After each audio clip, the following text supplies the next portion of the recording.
in this world. That's quite a distinction to be a native of Shady Point. Never was I so proud of Shady Point as I was Halloween night. The parents brought the children. Every child thanked me, even the little tiny ones tried to. I went out on the porch with a big bowl of candy. Not one person reached into that bowl to get more than I had given them. And that makes me proud of people of Shady Point. It starts with the parents, and it helps, the teachers help teach you that too. So be proud you're a native of Shady Point.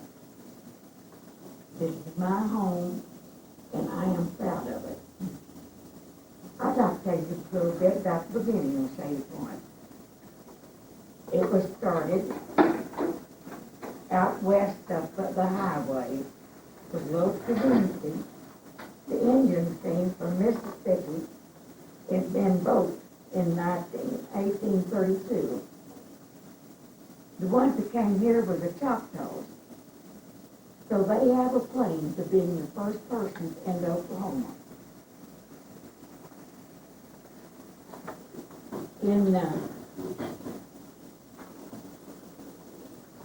There was many folks who lived here, white folks. They lived in log cabins. That's where they cut the logs and daubed them with mud to make their homes. There was some in this area too. There was a post office and a blacksmith shop.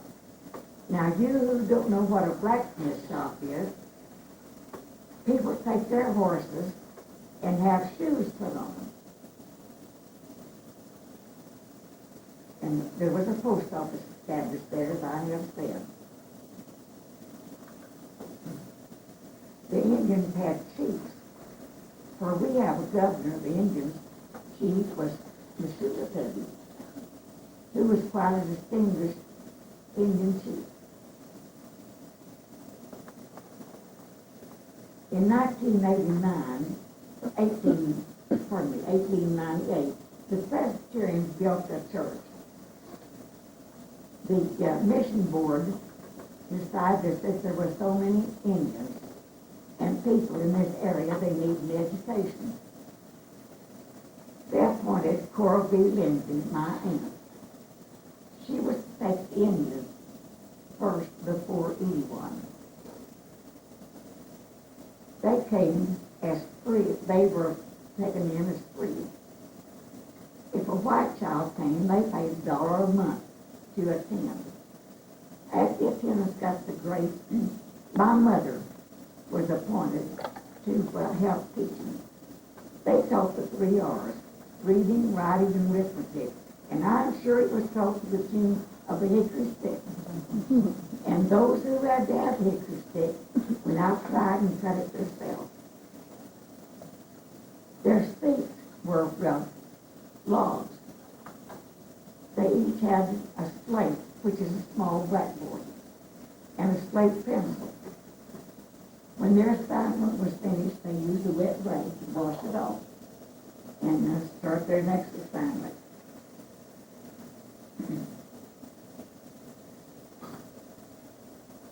They had school from 8 to 4 o'clock, 2 recesses and lunch. They had a big stove in the middle of the school to heat. The teachers were the janitors. They kept the place clean and built the fires. Some of the older boys helped with the fires, and the parents brought coal and wood for the fire.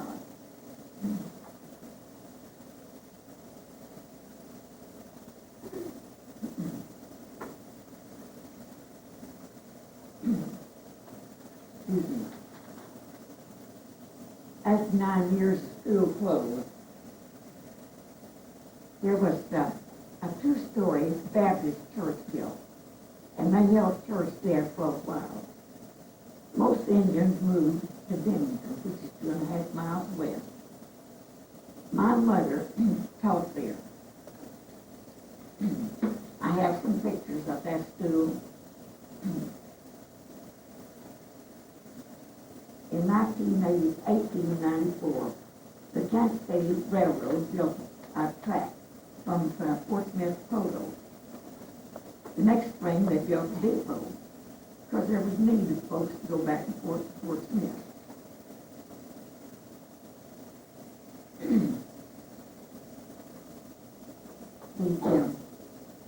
After that, the town was moved to this area.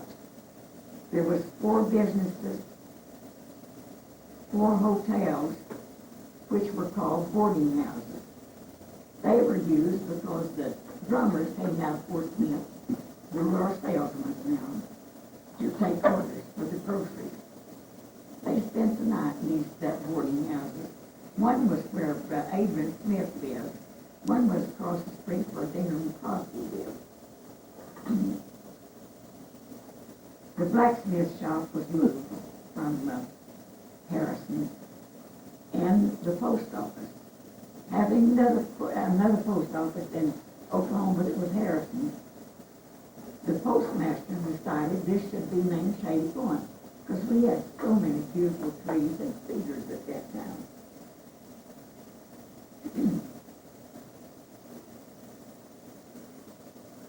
During that time, a ferry was built to cross the river. Now, a ferry is a boat for people and a raft that carried the wagons and horses. When the steel bridge was built over Poto River, it was the first bridge built in this area. So we have the distinction of having the first steel bridge in Oklahoma. Mr. and Miss Chapman built a telephone office. Now, it was quite unique. Our phones were on the wall, had a crank. Each person had a different crank. You could always eavesdrop and tell what was going on in town. It was quite interesting. At statehood, a brick school was built because our schools could not legally be built before statehood. This was a 2-story brick store.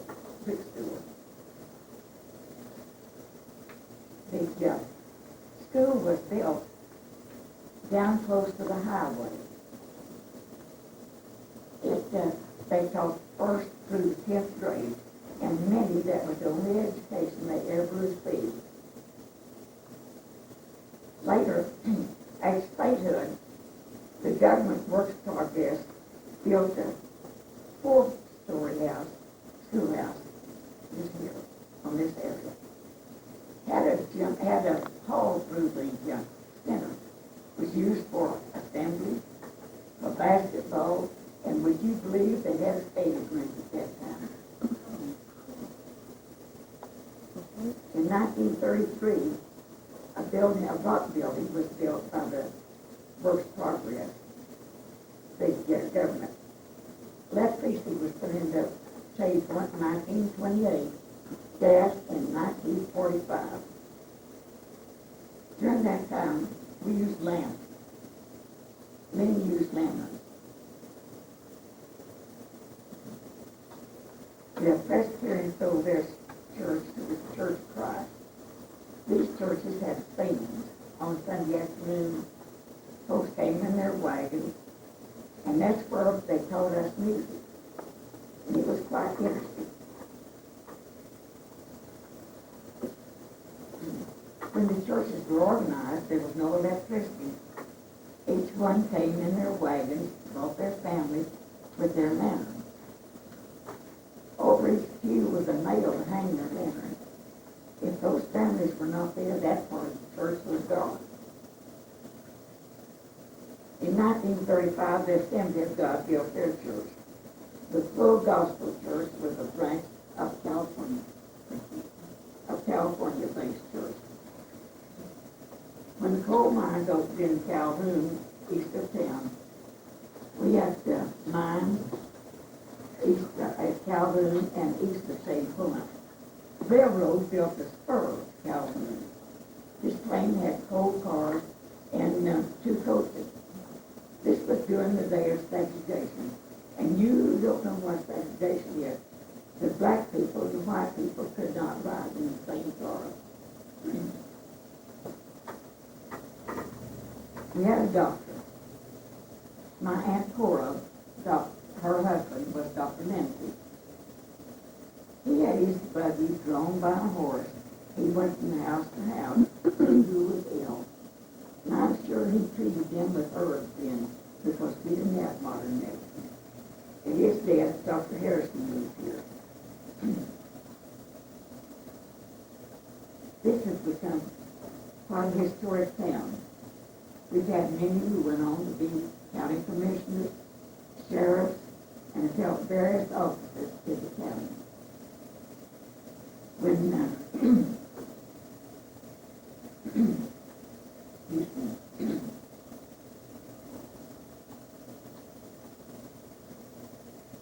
we've even had some here who were ministers, and we're quite proud of them. I am the oldest person who was born, raised, still lives in Shady Point, in the same area where I was born. So that's a distinction I hold. And I hope that you will be as proud of Shady Point as I am, and because every day makes history in our town. When Oklahoma became a state in 1907, many people crossed the border. This was quite an opportunity for them to come and stake out some land. They came from several of the states around the area. Now that's why Oklahoma is called a Sooner State, because they sooner got here than anybody else. And that is the distinction. When the states became statehood, we had to have a capital. This was established in Guthrie, which is a historical town. It was a beautiful building, and it was established there. After several years, at night, the steel was stolen and taken to Oklahoma City. That's where our capital is established now. You who have never been to the capital have missed an opportunity. It's quite an asset for this state, and beautiful and very educational. Then how proud we were when an Oklahoma flag was designed. Many folks who display their United States flag fly the Oklahoma flag underneath it. And that makes me proud, because the folks are proud of this state to do that. The state was divided into counties.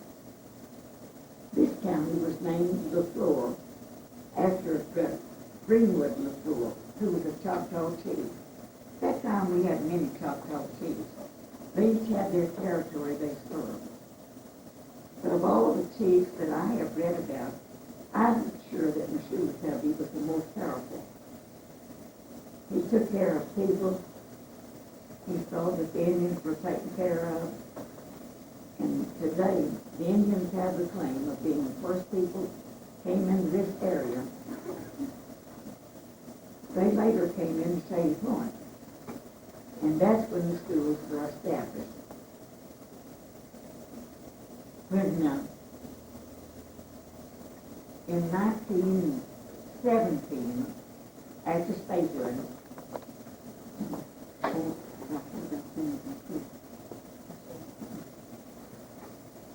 after we had school here, the many of the Indians moved to Bennington. And the chiefs thought at that time it was necessary to build a log house for the Indians to go to school. My mother taught there. And at that time, we still took the Indians first, and then the white people. I have pictures of these schools. I'm quite fortunate to be in possession of them. And to you, if you do not have Mr. Peck's book in the library of the LaFleur County, it's quite interesting. Some of the most interesting people have come to this area. Mr. Peck was a noted author who researched all this. I am proud to have known him, and he was a dear friend of ours. And the first copy of this book came to us with where he had endorsed it to his good friend. It is quite interesting. It tells all about this county and what has been accomplished and what we hope will still be accomplished. We have the colored people moved to Calhoun and some white people.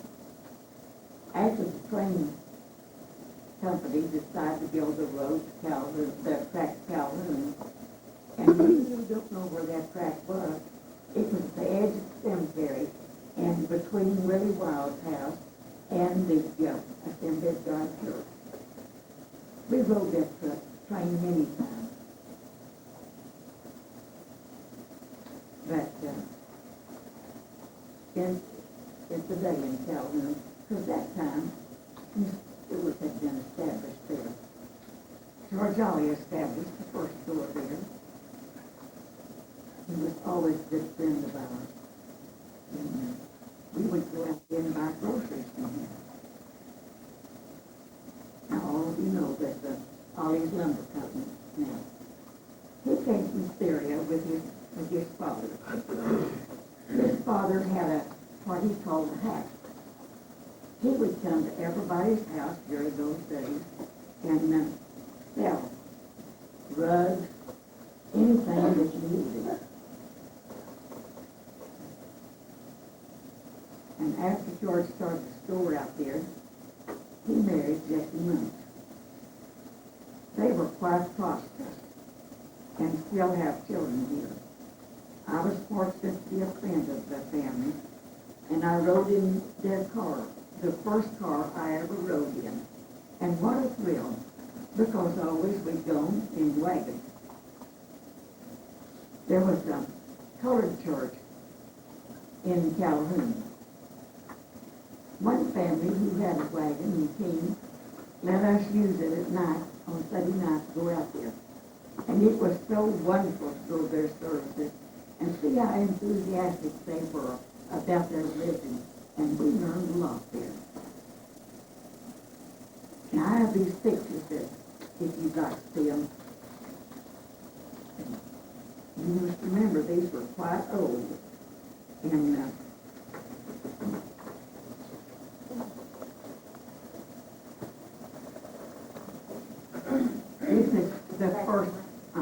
this is the first church, first school and church that was built in St. Louis. Had it not been for them, many folks would never have gone to school. I hope I've helped you to understand some of the things that have happened in Shady Point and some of our roots.